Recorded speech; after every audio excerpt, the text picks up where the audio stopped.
Hey everyone, and welcome back. Today I want to talk about Joe Rogan. When we think of media giants, we may think of Fox or the BBC, but rarely do we think of an individual person that's had such impact that he could potentially influence an entire election. Until, of course, you start to think about the multi-millionaire podcaster Joe Rogan. So how did the host of Fear Factor, a show best remembered for making people eat bugs, become one of the most powerful voices in American media? The answer starts long before that show ever existed. Joe Rogan spent years working stand-up comedy clubs in Boston, then landed a recurring role on the NBC sitcom News Radio from 1995 to 1999. In 1997, alongside that acting work, he took an entry-level role as a backstage interviewer for the Ultimate Fighting Championship, a sport that was still fighting for mainstream credibility at the time.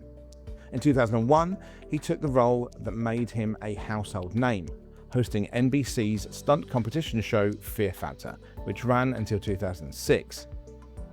But the real turning point came on the 24th of December 2009, when Rogan and his friend Brian Redban recorded the very first episode of the Joe Rogan Experience in his own house, with no plan at all.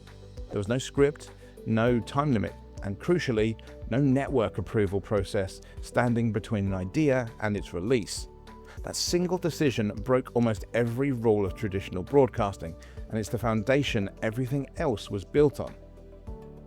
From there, the growth came down to a specific combination of choices, repeated relentlessly over a decade.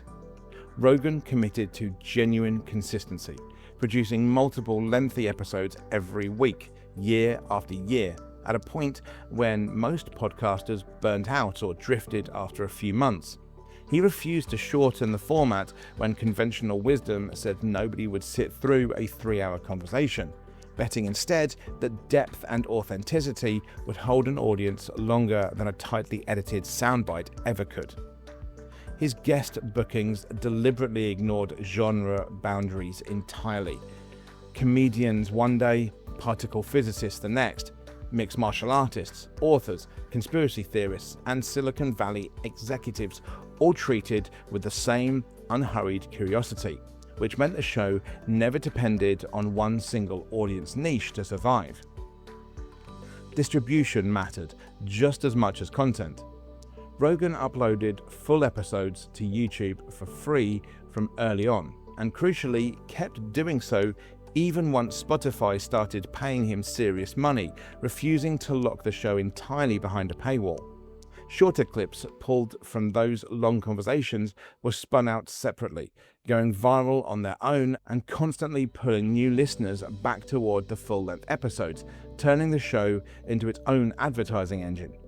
Guests themselves were never paid to appear, but the exposure alone became valuable enough that authors and researchers regularly saw book sales and reputations transformed overnight just from a single appearance, which made it steadily easier to book increasingly high-profile names for free. Being early helped enormously too. Rogan entered podcasting in 2009, well before the medium was considered a serious business, giving him years to build habits and an audience whilst the wider industry was still working out what a podcast even was. By the time Spotify came calling in 2020, with an exclusive licensing deal reported at around $200 million, Rogan wasn't a rising prospect being discovered, he was already the most listened to show in the format, giving him enormous leverage in the negotiation. That deal was renewed in 2024 for up to $250 million. This time with the show expanding back onto YouTube and other platforms in full, instead of staying locked to one. What all of that mechanical groundwork eventually produced is genuinely difficult to overstate. By the mid-2020s, the Joe Rogan Experience was consistently ranked the #1 podcast in the United States and in dozens of other countries simultaneously, with individual episodes routinely pulling in double-digit millions of views and downloads. research firm YouGov found the audience skewed heavily young and male, with roughly 81% of listeners male and over half aged between 18 and 34, an audience segment notoriously difficult for traditional media and advertisers alike to reach through any other single channel.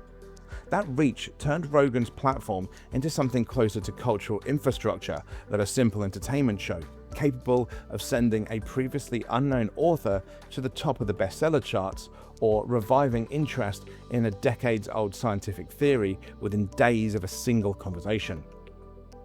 The same reach carried directly into politics.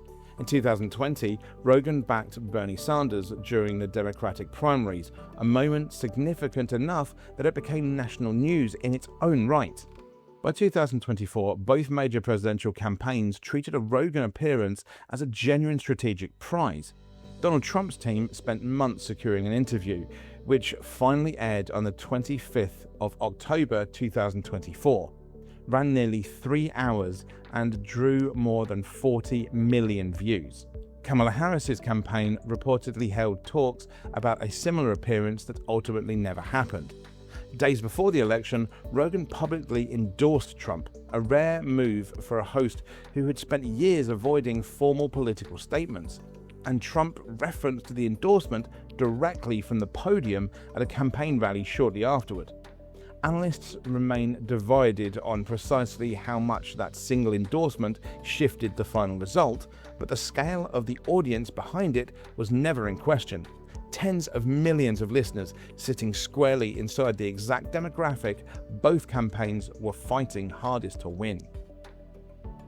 Along the way, Rogan also moved his entire operation to Austin, Texas, building a dedicated studio with professional-grade audio and video equipment, a production quality upgrade from the show's original setup that let it keep growing without losing the unscripted conversational feel that built it in the first place.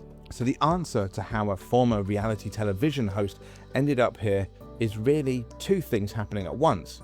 It's 15 years of consistency, refusing to shorten a format that works, and booking guests nobody else would put in the same room.